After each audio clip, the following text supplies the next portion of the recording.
नमस्कार। दश महाविद्या श्रृंखला के इस विशेष और विस्तृत अध्याय में आपका स्वागत है। आज हम बात करेंगे माँ भुवनेश्वरी की।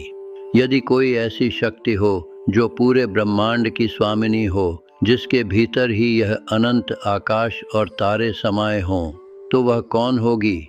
वह है माँ भुवनेश्वरी।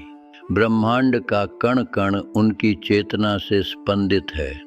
वे केवल एक देवी नहीं, बल्कि स्वयं वह स्थान यानी स्पेस हैं जिसमें सृष्टि जन्म लेती है।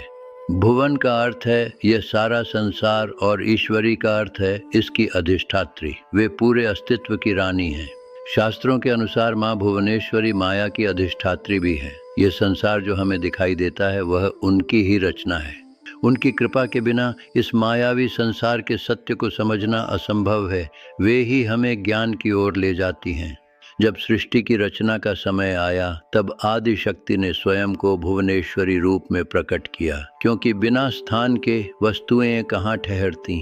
इसीलिए उन्हें ब्रह्मांड शरीरा कहा गया है, यानी जिनका शरीर ही यह पूरा ब्रह्मांड है। उनका निवास स्थान है मणिद्वीप।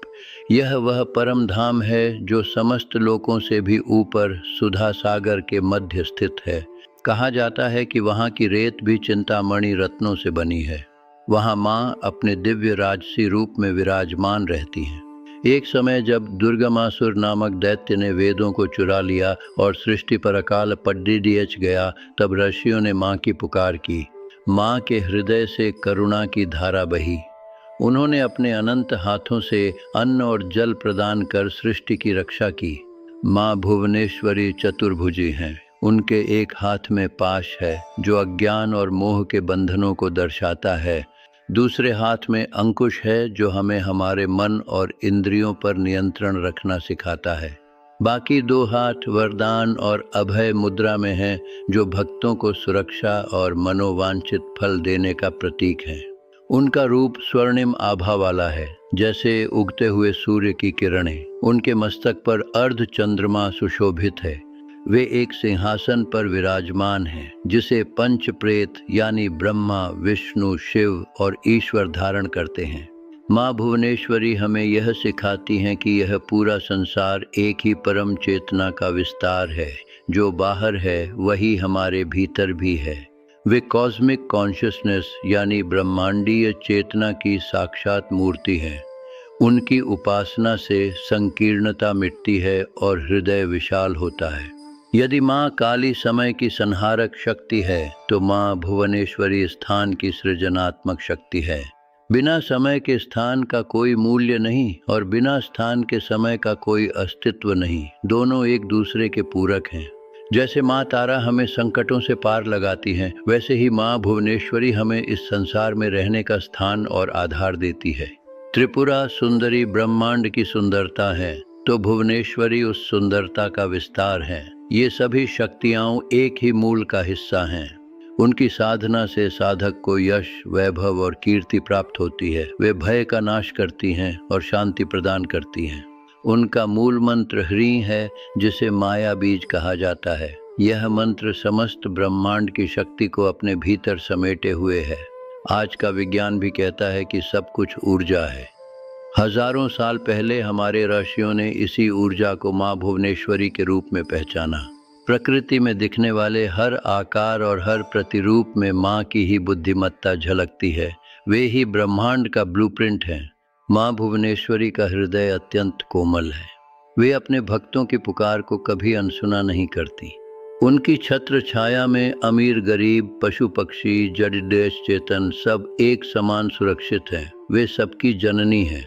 वे हमें याद दिलाती हैं कि हमें शांति के लिए बाहर भटकने की जरूरत नहीं है। पूरा ब्रह्मांड हमारे भीतर ही है।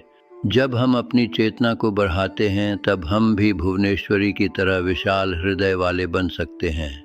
मणिद्वीप का वर्णन केवल एक स्थान का वर्णन नहीं है, बल्कि यह हमारे मन की वह अवस्था है जहाँ पूर्ण आनंद है।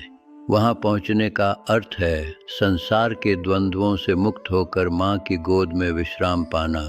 आज जब दुनिया में अशांति है, माँ भुवनेश्वरी की उपासना और भी प्रासंगिक हो जाती है। वे ही इस संसार को धारण करती हैं। उनकी कृपा से ही हम अपनी धरती और अपने पर्यावरण को बचा सकते हैं, क्योंकि वे ही इस स्थान की स्वामिनी हैं।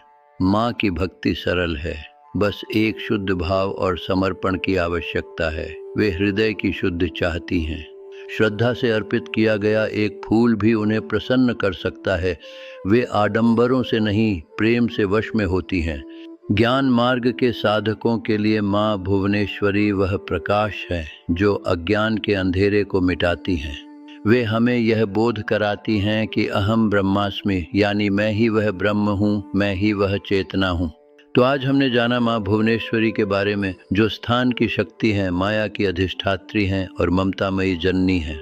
उनकी उपस्थिति हर जगह है, हर सांस में है, हर धड़ ढक्कन में है। वे ही अस्तित्व का आधार हैं। आशा है कि 10 महाविद्या श्रृंखला का यह एपिसोड आपको पसंद आया होगा। माँ भुवनेश्वरी आपकी सभी मनोकामनाएं पूर्ण करें।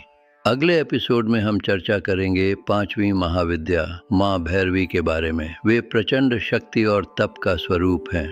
यदि आप भारतीय संस्कृति और अध्यात्म की ऐसी ही अनसुनी कथाओं को और गहराई से जानना चाहते हैं तो हमारे इस सफ़र का हिस्सा बने। आपके जुड़ने से हमारा संकल्प और मजबूत होता है। जुड़े रहें टेल्स ऑफ भरात के साथ। हम जल्द ही मिलेंगे माँ भैरवी की अद्भुत कथा के साथ। जय माँ। ऐसी ही अद्भुत और अनसुनी कथाओं के लिए अभी टेल्स ऑफ भारत को सब्सक्राइब करें। ऐसी ही अद्भुत और अनसुनी कथाओं के लिए अभी टेल्स ऑफ भारत को सब्सक्राइब करें।